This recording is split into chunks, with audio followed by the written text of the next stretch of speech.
in honor of St. Patrick's Day and in honor of things that are green, I decided to take a look at the golden seals. This is turned into 5 pages in my book. I tend to Rayman these things, and yeah. So the first thing to mention about the seals is this is a California Golden Seals jersey. They were the California Seals, then the Oakland Seals, then the Bay Area Seals, then the California Golden Seals. They were only in the league for 7 and 8 years, and they went through that many different names. Bay Area Seals only held for 2 games after Finley took over as the owner, and then he decided that was stupid, and he made it the California Golden Seals. He added golden to the title because he figured that California would come out and see them. They were only pulling like 2,500 fans per game. There's a lot of interesting stuff in here, so I'm going to go ahead and try to get through it. We all know that the Seals failed. There are a lot of reasons why they failed, and we'll get into that. And I'm going to skip around with what I wrote here. It's interesting that most teams were traveling coach at the time. They were traveling first class. Owner chipped in, got them all their own luggage, so they all had these nice, bright, lime green luggage cases. Suitcases with seals on the side, just so that you wouldn't forget who the Golden Seals were, which lost them money. So the owner comes in and he knows the team's not drawing, and he tries to make them look really Hollywood. He gave them $100 after a game and said, go out to Gucci, and they're like, what's a Gucci? So he took them to Gucci and told them, here's $100, go buy something for yourself. Now, this is in the late 60s, early 70s, so that was when $100 would buy you more than half of a shirt. The team eventually moved to Cleveland. They moved to Cleveland a year after they drafted Dennis Maruk. Maruk would have been a potential savior for the team, but there were so many places they shot themselves in the foot. They couldn't get any local coverage. The newspapers, sure, but they would do crazy things. They actually paid the Stick Boy's girlfriend to skate out onto the ice naked, so that people would pay attention. And I can't imagine getting away with that in today's climate. I don't think it'll work. So when you get mad about ice girls and say that's sexist, remember that the Golden Seals did it beyond what anybody's going to do it. The other thing that's interesting is we all talk about names and numbers on the backs of jerseys. That started with the Oakland/California Seals. They came up with the idea probably because fans didn't know who they were. Other owners said, well, we don't want to. Why? Because they sold programs back then. That's right, programs were for sale, and who's going to buy a program if all the names are on the backs of the jerseys? So in order to keep track of who's on your team, you're going to need your program that goes, oh, that's Guy Lafleur. Interesting thing. Let's get into some bad trades this team made. And there are a lot. And I'll get into some good ones too, because why not? In June of 1968, June 12th, they traded the number 2 pick overall to Montreal. Became Tom Lysiak. Went to Chicago and had a pretty decent career. And a second round pick that was Blake Dunlop. They got back Carol Vadnais in the waiver draft. The interesting thing to me is, Vadnais ended up with 120 goal season for California. Hard-nosed guy. Got about 150 to 200 penalty minutes a year. Probably would have been a draw in some locations, but honestly, losing Tom Lysiak for him shows how short-sighted this team was do it now. And right out of the gate, they struggled. They never reached 500, not once. They only reached the playoffs twice.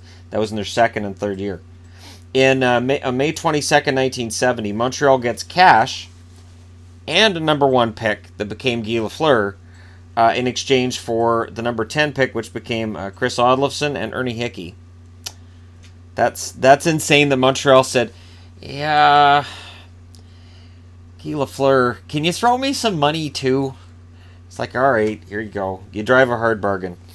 Now, November 17th, 1971, Boston got Richard Leduc and Chris Odlofsson, the number 10 pick, for Ivan Boldarev. California wins. Oh, wait, no.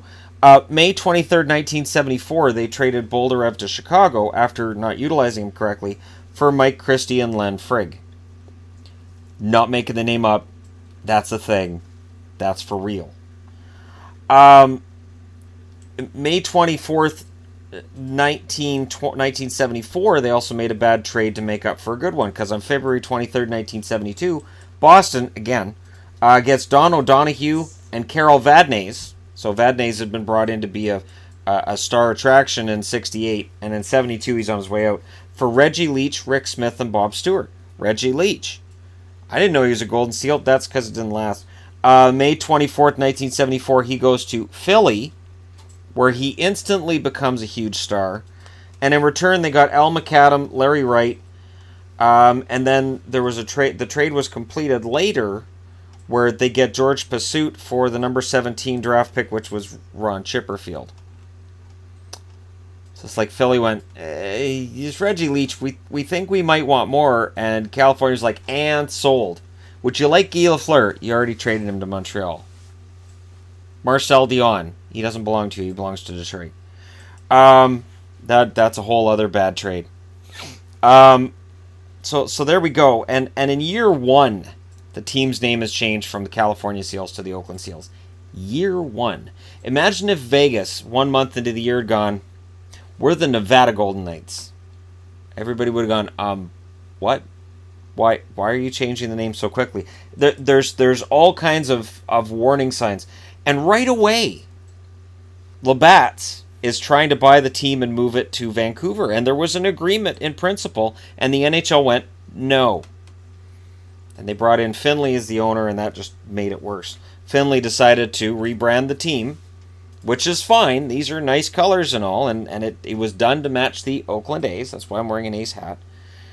So they did it to match the Oakland A's, and there was an idea of, all right, it'll attract fans. Sort of like when the LA Kings went to the Oakland Raiders colors.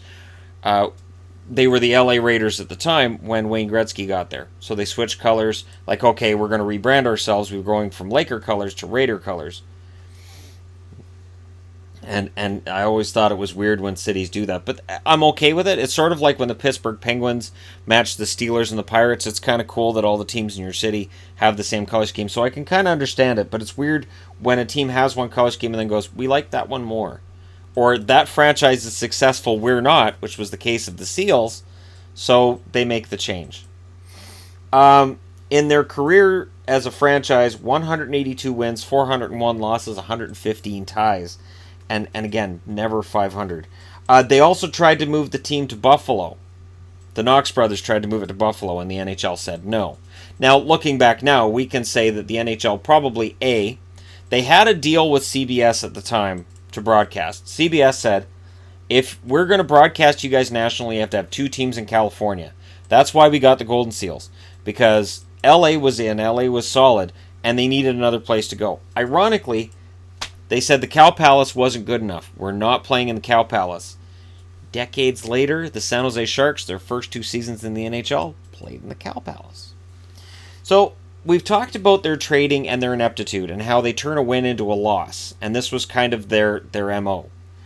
The draft. 1967, they draft Ken Hicks, Gary Wood, and Kevin Smith. None of them make the NHL. And it's not Kevin Smith that wrote Clerks either. 1968 draft. They draft Doug Smith and Jim Truan. 0 games for them. 1969 draft. They draft Tony Featherstone. He plays 130 games. But they drafted him ahead of Andre Dupont, Jim Rutherford, and Ivan Boldarev. Ron Stackhouse, they drafted at 18. That's fine, but eventually they'd lose him for not enough.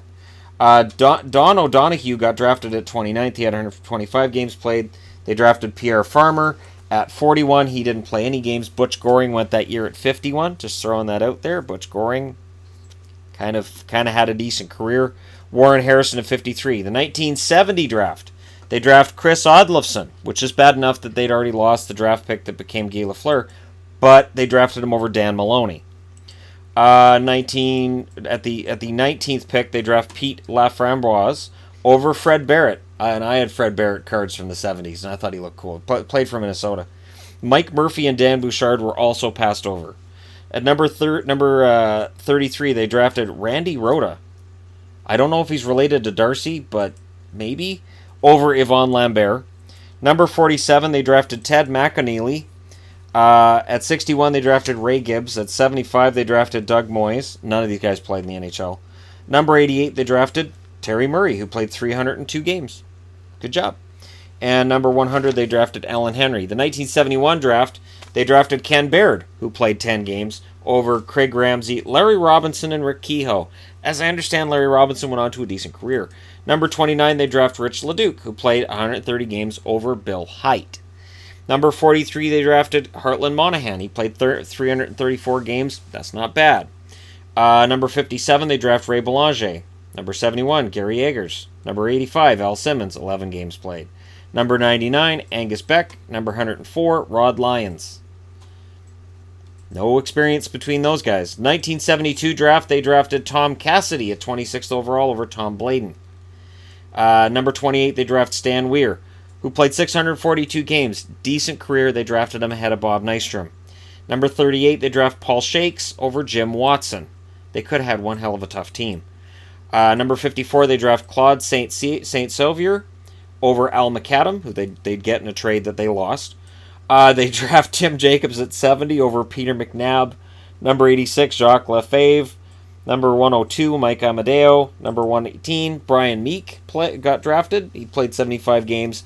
And number 134, they drafted Denny Meloche. Of course, they get Joe Meloche, whose best years they'd kind of wreck. Joe Meloche was a great goaltender for California / Oakland. And I have his rookie card now. I bought his rookie card, ordered it, and I have it because Joe Meloche was one of my favorite goalies in the early 80s, and he just played on really crappy teams. That's why his career stats are kind of bad. 1973, Jeff Jacques played 0 games at 34. At number 50, they drafted Ron Serafini at number 50. He played 2 games, meaning in the top 33, they had nothing. And they desperately needed draft picks, and they had nothing. This was a pretty good draft, too. Number 66, Jim Moxey, 127 games played. Number 82, they draft Willie Trognitz. He was ahead of Ken Houston. Ken Houston played about 7 or 8 years in the NHL, but again, it's an NHL player. Number 98, Paul Tantardini. Number 118, Bruce Gregg. Number 130, they draft Larry Patey, 717. I assume they lost whatever trade they made with him after. Number 145, they draft Doug Mahood. Number 160, Angie Moretto. I don't know if Angie was a guy. I assume it's a guy. I mean, my name's Shannon, so I assume that there's a guy out there with... Yeah, they call me Angie. It's Angelo. Just why don't they call me Angelo? 1974, they draft Rick Hampton ahead of Clark Gillies, Pierre LaRouche, Lee Fogelin, Mario Tremblay, and Dave Maloney. Now, Hampton, I've got on the board here because when they drafted him, they said he was the next Bobby Orr.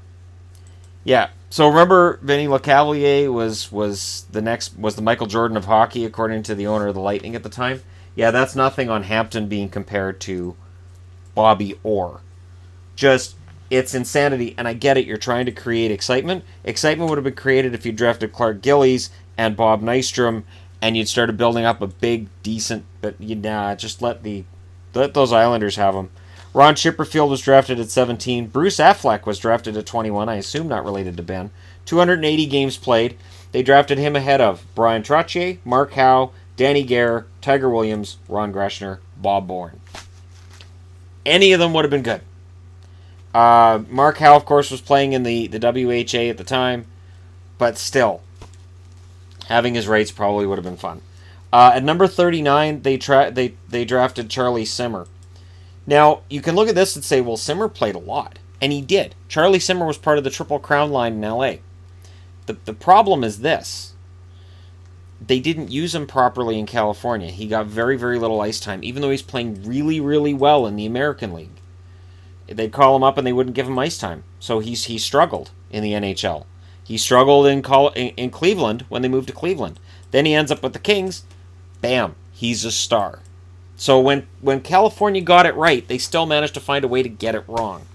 Tom Price was drafted at 57. He played 29 games in the NHL. They drafted him ahead of Harold Snepps. Number 75, Jim Warden, played 0 games. They drafted him ahead of Mike Rogers. Number 93, Tom Sundberg, 0 games. Drafted ahead of Ed Johnstone. Number 111, Tom Anderson, 0 games played. Drafted ahead of Dave Langevin. Again, the Islanders were fantastic at the draft at that point. Number 126, Jim McCabe. Now, I understand that Rogers and Howe were in the WHA, but there's a reason you picked these guys. And if you have a successful team, maybe you can talk them into coming over and playing for you.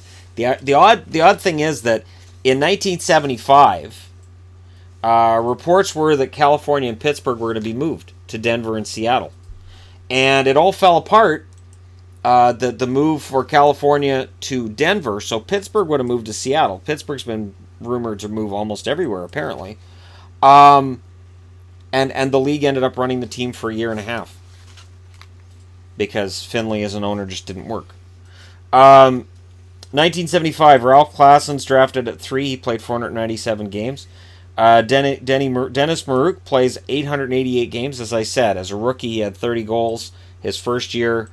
Golden Seals, things are looking up, and then the team moves town. Number 39, they draft John Tweedle, played 0 games. They drafted him ahead of Mike O'Connell. Number 57, they draft Greg Smith, who played 829 games. At 75, they draft Doug Young, who played 0 games, ahead of Willie Plett, Don Edwards. They draft Larry Henrik at 93, he had 0 games played, ahead of Jack Brownscheidel and Paul Holmgren. Then they draft Rick Shinsky ahead of Ted Bully, and then the rest of their draft picks didn't make it. In the 1975 draft, in the 15th round, this guy named Dave Taylor came up, and he was pretty good. So they could have had Dave Taylor and Charlie Simmer. And all right, the other thing that's interesting, so we always talk about the white skates and California's white skates, and they look funny in pictures now, right? Because you can see the pictures of them with their green and yellow. And the idea was they were again trying to mimic what we saw with Oakland, and since the Oakland A's wore white sneakers or cleats, we were going to have white skates to try to mirror that. Most people had black and white TVs at this point in time, meaning that since they're white skates and it's white ice, it looks like they're skating on stumps and they're floating in the air. That's part of the reason why it's funny. And not only that, but white skates are usually figure skates. Girls have the white skates, boys have the black skates. That's the way it always worked when I was a kid. And the white skates were the figure skates and the black skates were the hockey skates. The fact that California wore white is kind of weird. Teams did have skates for their team colors. I believe Oakland ended up wearing yellow or green at some point, but the white ones really stood out and everybody saw it. And the fact, too, that when the team looked like they were starting to get better, the WHA bought 5 of their 10 top scorers, and they never recovered from that. So they went from a 60-point season, which isn't great, but it's better than they had been, to 48 the next year. And that was pretty much it. And they never recovered from Lafleur. And who would? Who would recover from losing Guy Lafleur? Just the trades, the drafts, there's so much that went wrong. And it's weird. The weirdest one I found is, 2,500 fans per game is startling and whatnot. Their coach, Fred Glover, had to score in practice. So apparently the players would watch as coach was taking part in the scrimmages, and they'd kind of go over to Joe Meloche and say, "Can you let the coach get one? Because we're kind of tired." I'm kind of surprised, shocked, and appalled by that.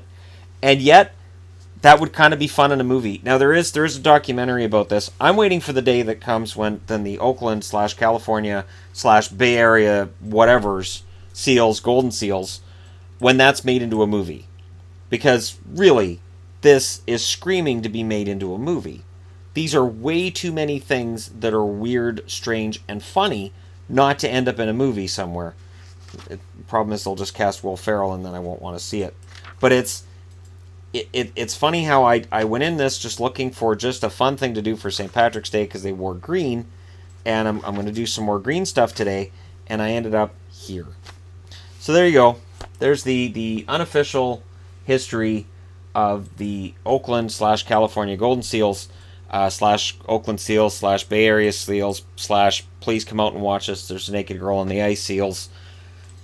None of it worked. So let me know what you guys think in the comment section below. Don't forget to hit like and subscribe if you're browsing your way through. And if you're a San Jose Sharks fan, you guys should feel very fortunate that this didn't end up going against you guys when they decided to expand again in '92. And as a final postscript, when the Gunn brothers tried to move the Minnesota North Stars to San Jose and they were turned down, and they were given an expansion team instead, the team that had been the Seals that moved to Cleveland that then merged with Minnesota was unmerged from Minnesota, and the expansion draft was a joint venture between the Minnesota North Stars and the San Jose Sharks. So in a way, the San Jose Sharks right now are the Seals.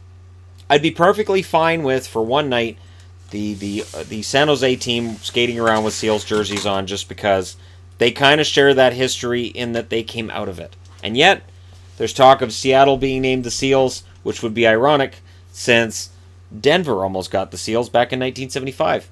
Thank you guys very much for watching, and I'll talk to you again soon.